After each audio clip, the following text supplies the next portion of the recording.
नमस्कार, तिखट तडकामध्ये आपलं स्वागत आहे। आज आपण एक पदार्थ बघणार आहोत, पण तो मी काही करणार नाहीये, माझी मुलगी करणार आहे। त्यामुळे आपण आता तिच्याकडनं जाणून घेऊया की ती नक्की आज काय बनवणार आहे। नमस्कार, आजचा पदार्थ म्हणजे कांदा बटाटे पोहे। त्याच्यासाठी लागणारे साहित्य म्हणजे इथे मी 3 मूठ पोहे घेतले आहेत। जाड पोहे आहेत, आपण पातळ पोहे नाही घेत आहोत कारण ते आपण दडपे पोह्यांसाठी वापरतो। त्याची रेसिपी तुम्ही चॅनलवर बघू शकता, ती ऑलरेडी आईने बनवली आहे। एक बटाटा चिरलेला तो पाण्यात टाकला आहे। इथे एक कांदा आहे, कढीपत्ता आहे, अर्धा लिंबू आहे चिरलेला, 3-4 हिरव्या मिरच्या, शेंगदाणे आहेत, जिरं मोहरी, मीठ, हळद आणि हिंग। तर सगळ्यात पहिले आपण काय करूया की हे जे पोहे आहेत ते आपण नीट पाण्यातून धुवून घेऊया। इकडे आपण कढई तापत ठेवली आहे। आता आपण त्यामध्ये तेल टाकूया। पोह्यांसाठी तेल जास्त नॉर्मल पेक्षा जास्तच लागतं, तर आता आपण इकडे तेल टाकूया।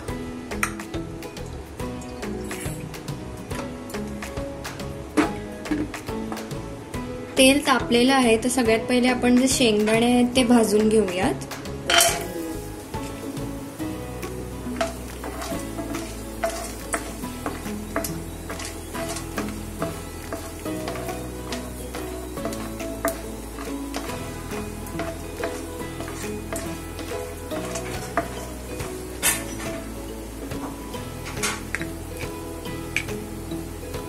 तर इकडे आपले शेंगदाणे ते तळून झालेले आहेत, तर आपण ते काढून घेऊयात।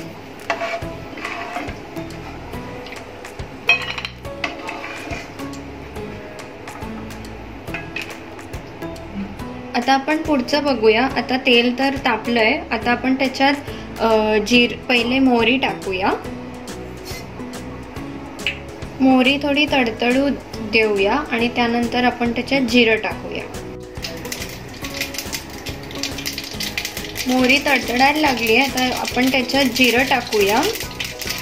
गॅस थोडा बारीक करूया।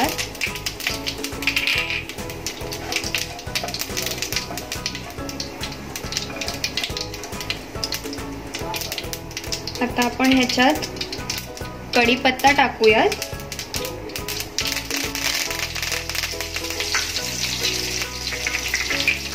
मिरची आणि हलवून घेऊयात।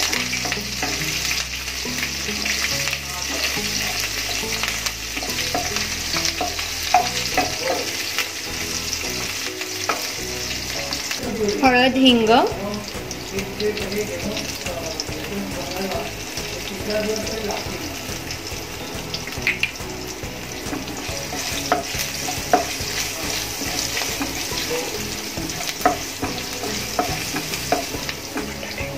नेक्स्ट बटाटे घालूयात। बटाट्यातलं पाणी आपण काढून घेऊयात आणि मग घालूयात। आता आपण ह्याच्यात बटाटे टाकूयात। मी ऑलरेडी पाणी काढून घेतलेलं आहे।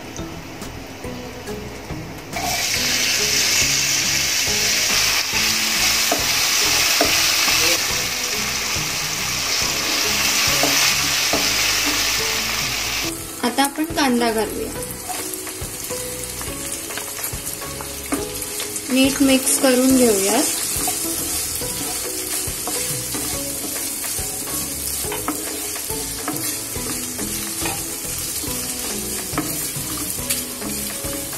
नीट मिक्स झालेलं आहे कांदा आणि बटाटा शिजण्यासाठी। आता आपण त्याच्यावर झाकण ठेवूयात।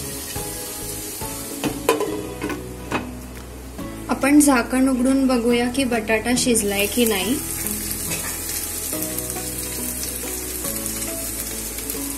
नाही, अजून शिजायचं आहे, तर थोड्या वेळ अजून झाकण ठेवूयात। आता आपण बघूयात की बटाटा शिजलाय की नाही।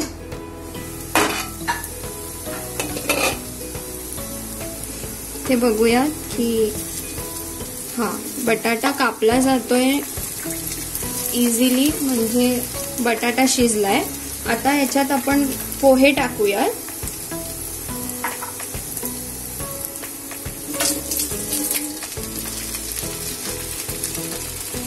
मीठ टाकूयात आता।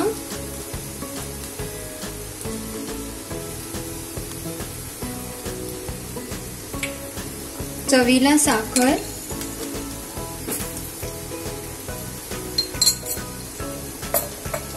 आणि नीट आता हलवून घेऊयात पोहे.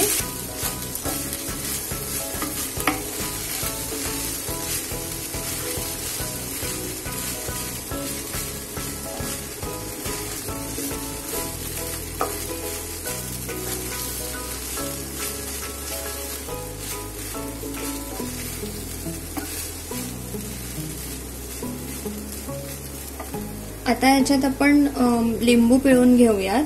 तर मी ह्याच्यात लिंबू ठेवतेय आणि आपण लिंबू पिळून घेऊया.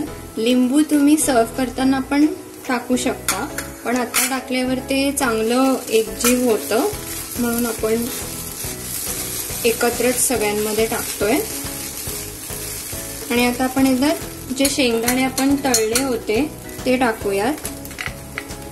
शेंगदाणे आपण लास्टला टाकतो म्हणजे सगळं झाल्यावर, म्हणजे ते कुरकुरीत राहतात. नाहीतर एकदमच पहिले टाकले की ते मऊ होऊ शकतात, म्हणून शेवटी टाकायचे. आता आपले झालेच आहेत पोहे, तर आपण आता हे सर्व करायला घेऊ.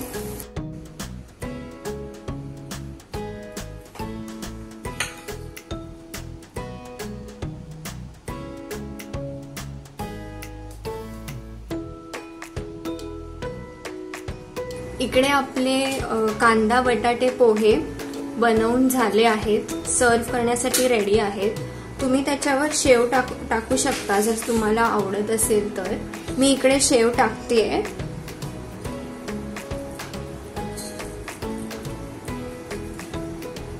त्यासोबत तुम्ही किसलेलं खोबरंही टाकू शकता ह्याच्यावर, खूपच छान लागतं.